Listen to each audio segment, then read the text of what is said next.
there are moments in Africa's story when a headline is no longer just a headline.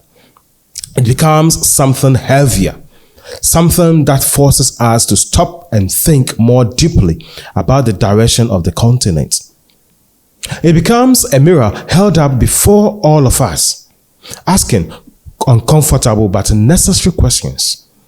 And what is happening in Mali right now is one of those moments. It is not just another report of conflict in the Sahel. It is a moment that forces us to ask, what happens when the greatest threat to a nation may not only be the enemy outside its borders, but the possibility of betrayal from within? What happens when a country begins to fear not only those attacking from the outside, but also those who may have quietly opened the gates from within? For months, the warning signs were there, almost like whispers before a storm. Fuel shortages were beginning to choke daily life in Bamako. Electricity blackouts became increasingly common. Schools were shutting down. Businesses slowed. International embassies were issuing cautious advisories. And when the rhythms of everyday life begin to fracture, is that not often the earliest sign that something deeper is happening beneath the surface? Is it not true that before nations experience visible collapse, ordinary people often feel the pressure long before the world begins paying attention? Then came April 25th, 2026, and what had been a slow-burning crisis suddenly erupted into something impossible to ignore. Coordinated attacks struck across multiple parts of Mali with a level of precision and immediately raised serious questions. Armed groups launched offensives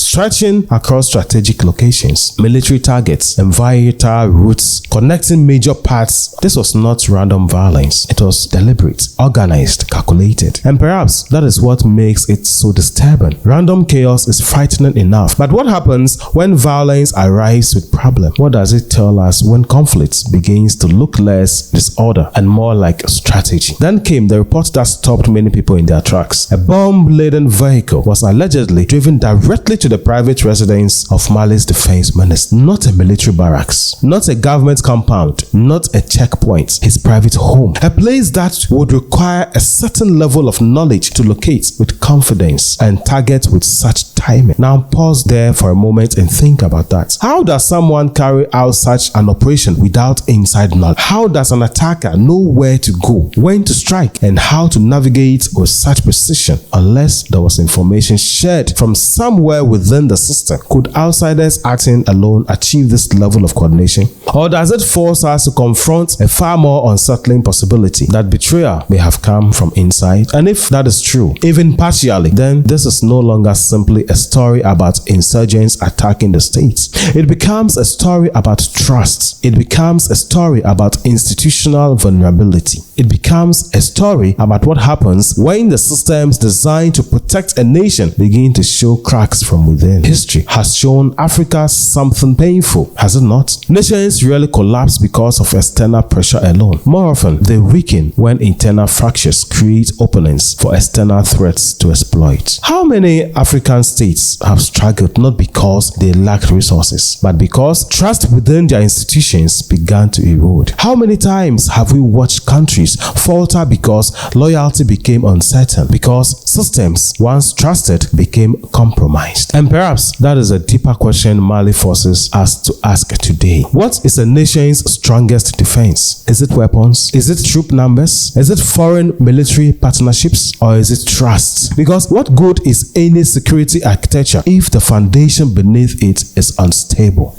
What good are weapons if those entrusted to defend the state no longer fully believe in it? Now let us be careful here, because in moments like these, speculation often travels faster than truth. No, there are confirmed realities and there are allegations still awaiting independent verification. What is confirmed is that Mali experienced one of its most coordinated recent offensives. What is confirmed is that armed groups struck with unusual precision across multiple regions. What is confirmed is that that this level of coordination reveals a security challenge far deeper than isolated insurgent attacks. And this raises another important question. How did Mali get here? Crises like this do not appear overnight. They are built slowly, layer by layer, through years of unresolved tensions, difficult decisions, and missed opportunities. To understand Mali today, we must look back. In 2012, northern Mali became the center of rebellion as Tuareg separatist groups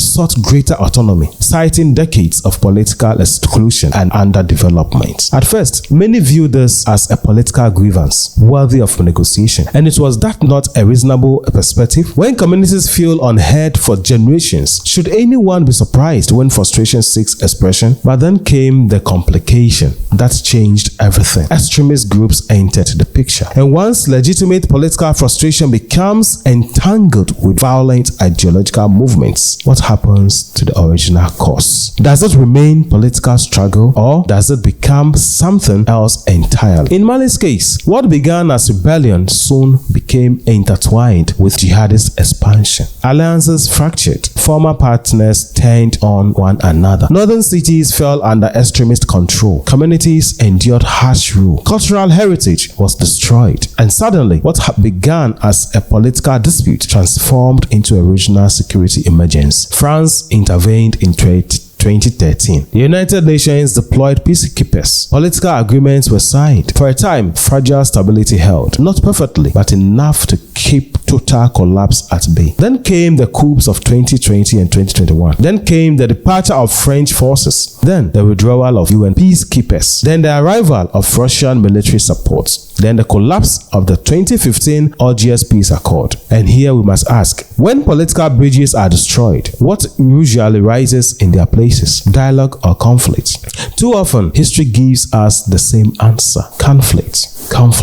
And that is precisely what Mali has been living through. What makes this current moment even more troubling is the unusual cooperation between groups with fundamentally different long-term goals. You see, on one side are separatist factions seeking varying degrees of autonomy or independence for northern Mali. On the other are jihadist groups whose ambitions stretch far beyond territorial autonomy toward ideological domination. And does that not force another difficult question? How long can alliances built on shared enemies survive when they are divided by fundamentally different visions for the future? History tells us such alliances rarely endure, but before they collapse, they often inflict devastating damage. And this brings us to perhaps the most important question of all. Who is paying for this? Who is paying for this? Because war is expensive. Weapons cost money. Vehicles cost money. Communication systems cost money. Logistics cost money. Sustained conflict does not fund itself through ideology alone. Someone pays for it. Someone profits from it. And this is where Mali's story intersects with one of Africa's oldest struggles. Mali is one of Africa's leading gold producers. Yet, much of its artisanal gold sector operates through informal systems that are difficult to monitor. Gold is extracted from African soil, passed through middlemen, moved across borders, refined elsewhere, and absorbed into global markets. And somewhere along the chain, financial flows may be sustaining the very instability devastating local communities. Now ask yourself this: what does it mean when a continent rich in natural resources remains trapped in circles of insecurity? How is it possible that the same land producing enormous wealth can also produce such persistent suffering? Who benefits when African gold lives quietly while African communities remain unstable? And perhaps the most painful question of all, has Africa become too familiar with exporting value while importing instability? Because this is not just Mali's story, it is Africa's story. It is a story of abundance without security, wealth without stability, resources without sovereignty. And then there is the human cost. Because behind every geopolitical analysis are real people, families displaced, children unable to attend schools, communities trapped between armed groups and military responses, dreams interrupted, futures placed on hold? And what happens to a generation raised inside prolonged instability? What happens when insecurity becomes so normal that peace begins to feel unfamiliar? Can a child raised in constant uncertainty still imagine stability as something real? These are not abstract questions. They are deeply human ones. And they force us to confront an important moral reality. Military victories alone do not create peace. Security without justice is temporary. Control without legitimacy is fragile. Force may suppress symptoms, but does it heal causes? That is a challenge Mali now faces. And perhaps it is a challenge Africa faces too. Because what Mali is experiencing is not simply a national crisis. It is continental lesson. It reminds us that sovereignty is not merely happening. It's not merely about controlling territory. It is about building institutions people trust enough not to betray. It is about governing resources transparently enough that they do not become fuel for conflict. It is about creating political systems inclusive enough that grievance does not become recruitment material for armed groups. So where does Mali go from here? Where does Africa